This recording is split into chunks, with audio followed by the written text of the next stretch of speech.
Bat വേണോ cricket bat വേണോ soft ball ഉണ്ട്, ഹാർഡ് ബോൾ ഉണ്ട്, ടെന്നീസ് ബോൾ ഉണ്ട്, എല്ലാ ബോളും ഉണ്ട്. വിലക്കുറവുണ്ടോ എന്ന് ചോദിച്ചാൽ ചെറിയൊരു വിലക്കുറവൊക്കെ ഉണ്ട്. ഷോപ്പിൽ പൊതുവേ നമ്മൾ ടൂറിസ്റ്റുകൾ ചെല്ലുമ്പോൾ എന്തായാലും വില കൂടും സാധനത്തിന്. ജമ്മു ശ്രീനഗർ നാഷണൽ ഹൈവേയിലാണ് ഇപ്പോൾ ഉള്ളത് കേട്ടോ.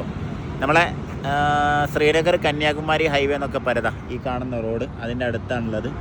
ഇവിടെ മൊത്തം രണ്ട് സൈഡിലും ബാറ്റ് ഉണ്ടാക്കുന്ന ഫാക്ടറികളാണുള്ളത്. Cricket bat. അപ്പോൾ അതിൻ്റെ ഒരു ഷോപ്പിൽ നിർത്തിയതാണ്. ഇപ്പോൾ മരം കട്ട് ചെയ്ത് ആദ്യത ഈ ഒരു രൂപത്തിലാണ് അവർ ആക്കിയെടുക്കട്ടെ. ഫസ്റ്റ് കട്ടിങ് ഇതാണ്. ഇത് കുറേ ഇങ്ങനെ വെച്ചിട്ട് പിന്നെ ഉണക്കാൻ വെക്കും. കുറേ നമുക്കിവിടെ കട്ടി വെച്ച് കാണാം. പിന്നെ അത് മെഷീനിൽ ആക്കി നമ്മുടെ ബാറ്റിൻ്റെ രീതിയിലേക്ക്, ബാറ്റിൻ്റെ ആകൃതിയിലേക്ക് മാറ്റുന്നതാണ്. ഇതൊക്കെ കണ്ടില്ലേ, ഒക്കെ പകുതി പണിയാക്കി വെച്ചാണ്. ഞമ്മളൊക്കെ സ്റ്റിക്കർ ഒട്ടിക്കാനൊക്കെ ഉണ്ട്. നമുക്കതാ ബാറ്റ് ഉണ്ടാക്കാൻ വേണ്ടി ഇവിടെ ഒരുപാടുണ്ട് കേട്ടോ.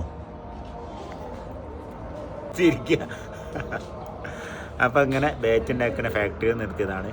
ഇവിടെ എല്ലാ കമ്പനീൻ്റെ ബാറ്റ് പോകാൻ കിട്ടുമോ? സംഗതി എല്ലാം ഈ ഒരു മരം കൊണ്ടാണ് ഉണ്ടാക്കുന്നത്. പക്ഷേ അതിമലൊക്കെ എന്താ വ്യത്യസ്ത കമ്പനികളുടെ സ്റ്റിക്കർ ഒട്ടിക്കുന്നതാണ്. ഇതാണ് സംഭവം കേട്ടോ.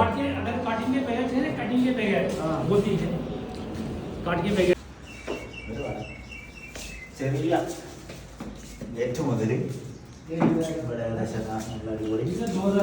വലിയ ബാറ്റുകൾ വരെ ഉണ്ട്.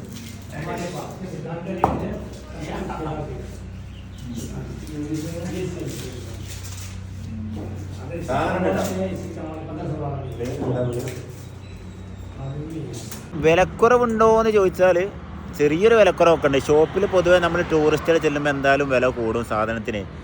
പിന്നെ നമ്മൾ ഈ റോഡുമ്മലൊക്കെ കൊണ്ട് നടന്ന് വിൽക്കുന്നവരുണ്ട്. അവരുടെ അടുത്തൊക്കെ പിന്നെ റേറ്റ് കുറവുണ്ട്. അതായത് ടോൾ പ്ലാസകൾ ഇതിലൊക്കെ കൊണ്ട് നടന്ന് വിൽക്കുന്നുണ്ട്. നമ്മുടെ നാട്ടിൽ ഒരു 1500, 2000 വിൽക്കുന്ന ബാറ്റൊക്കെ നമുക്കൊരു 300, 350, 400 കിട്ടും.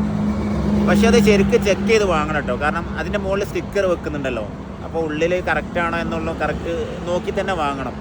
പറയാൻ പറ്റില്ല, ചിലപ്പോഴൊക്കെ നല്ല കിട്ടും. അതുപോലെ പിന്നെ ഇവിടുന്ന് അങ്ങോട്ട് എത്തിക്കാനുള്ള റിസ്ക്കും കൂടെ നമ്മൾ മുന്നിൽ കാണണം.